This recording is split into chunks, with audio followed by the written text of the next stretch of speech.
Hello friends, हमारी रंग बिरंगी दुनिया में आपका एक बार फिर एक नई वीडियो के साथ बहुत बहुत स्वागत है। आज मैं आप लोगों के लिए जो वीडियो लेकर आई संक्षिप्त में पूजा मैंने कैसे की और कौन सी कथा पढ़ी, तो बने रहिएगा हमारे साथ हमारी वीडियो में। सबसे पहले सुनिए गणपति जी की कहानी। बोलिए गणाधिपति गणेश भगवान की जय। वैसे तो ये कथा सभी को पता है, सर्वविदित है कि गणपति जी की पूजा सर्वप्रथम क्यों होती है, लेकिन हर पूजा से पहले गणेश जी की कथा जरूर करनी चाहिए।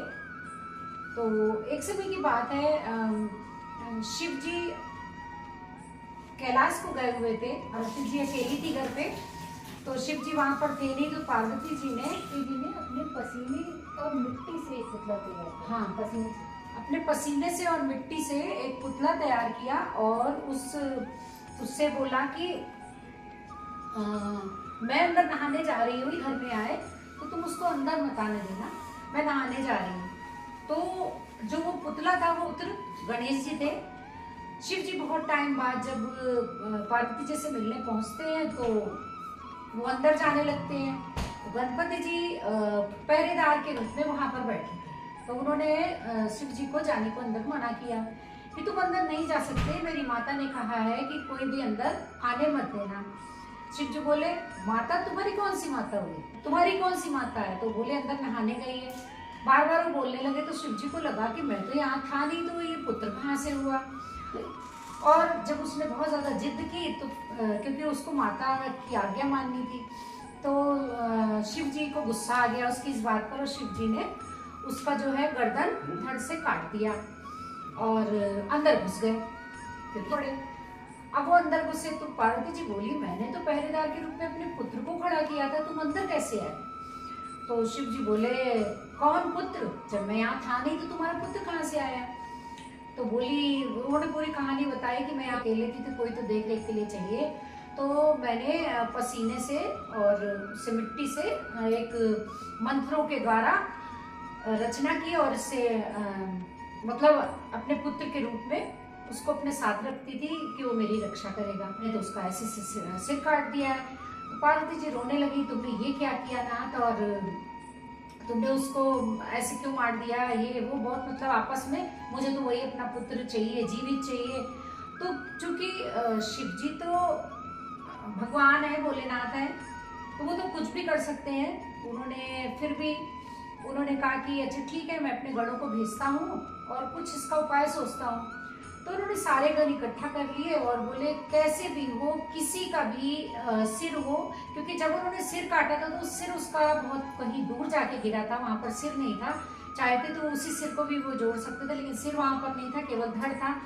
तो बोले कि जाओ कहीं भी किसी भी स्थिति में तुम किसी का भी सिर लेकर आओ, और तो मैं अपनी मतलब सिद्धि से उसको जीवित कर दूंगा। अब उनके गढ़ चारों सब जगह गए। ये कहानी जो है वो संकट चतुर्थी में भी जरूर बोली जाती है। कहते हैं कि गणेश चतुर्थी के दिन, हर मास में गणेश चतुर्थी आती है, लेकिन कुछ चतुर्थी जो हम लोग व्रत करते हैं, जैसे आज करक चतुर्थी और संकट चतुर्थी, तो ये होती सारी गणेश जी की चतुर्थी है। तो चतुर्थी में कोई भी जो माँ होती है वो अपने पुत्र को कभी भी पीठ के पीछे नहीं लिटाती है और नहीं लिटाना चाहिए। हुआ क्या, जब गण गए, सारे देखने गए और शिव जी ने कह दिया था कि जो भी माँ पीठ के बल लेटी हो, मतलब अपने बच्चे से पीठ किए हुए लेटी हो, उसकी तुम गर्दन लेकर आ जाना। अब गए, कहीं पर भी कोई भी ऐसी माँ नहीं थी जिसने अपने बच्चे को गले से ना लगा रखा हो, अपने मुंह के सामने ना रखा हो। फिर क्या हुआ कि वो हथनी थी, उसके ना बच्चा होने वाला था, तो वो दर्द से बहुत परेशान थी। तो वो जो थी वो अपना दर्द की वजह से उसने अपना सिर पलट रखा था।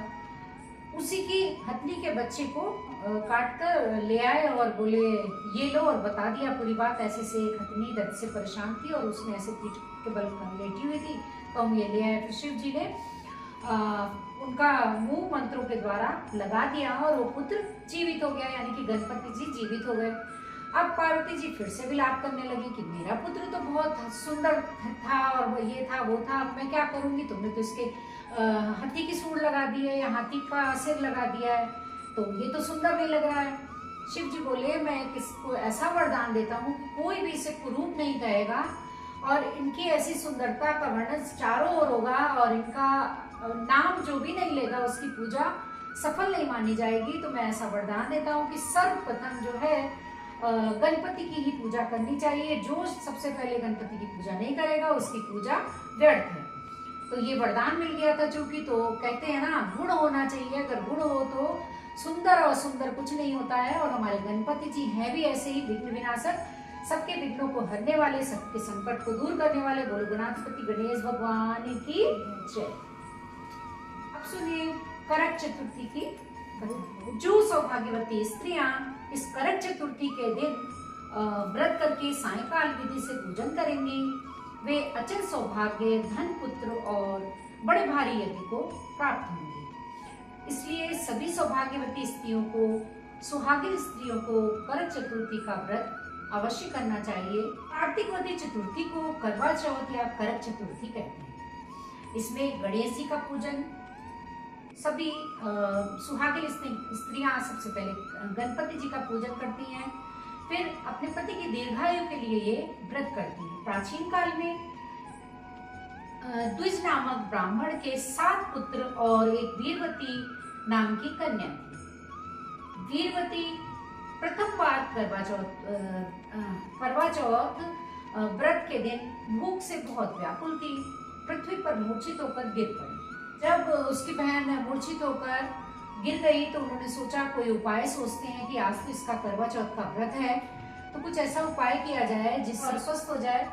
तो सभी भाइयों ने विचार किया है कि चलो ऐसा करते हैं कि किसी भी तरह इसको बोल देते हैं कि चंद्रमा निकल आया है तो ये पानी पी लेगी। तो वो लोग, उनके भाई एक बट के वृक्ष पर चढ़ गए और एक चलनी में दीपक लगाकर बहन से कहा कि बहन चलो चंद्रमा निकल आया है, पूजा कर लो। उस अग्नि को, यानी कि जो दीपक था चलनी में, उसको चंद्रमा समझ लिया उसने, और उसको चंद्रमा समझकर सारा दुख छोड़कर, जो बेहोश हो गई थी, जो उसको चक्कर आ रहे थे, सब दुख छोड़कर वह चंद्रमा को अर्घ देने के लिए चली गई और भोजन करने के लिए बैठ गई। तो भाइयों ने सभी अपनी पत्नियों से भी कहा तुम भी भोजन कर लो, तुम भी पूजा कर लो। बोली नहीं नहीं, तुम्हारी बहन का ही चांद निकला है, मेरा चांद अभी नहीं उगा है, यही भोजन कर ले।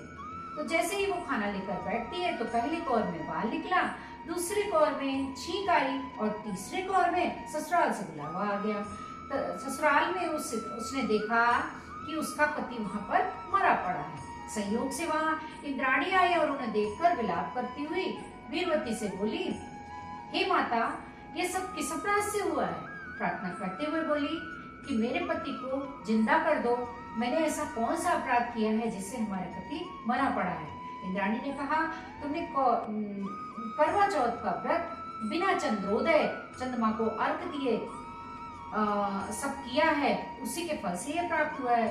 बिना चंद्रोदय तुमने भोजन कर लिया है, इसलिए ये फल प्राप्त हुआ है।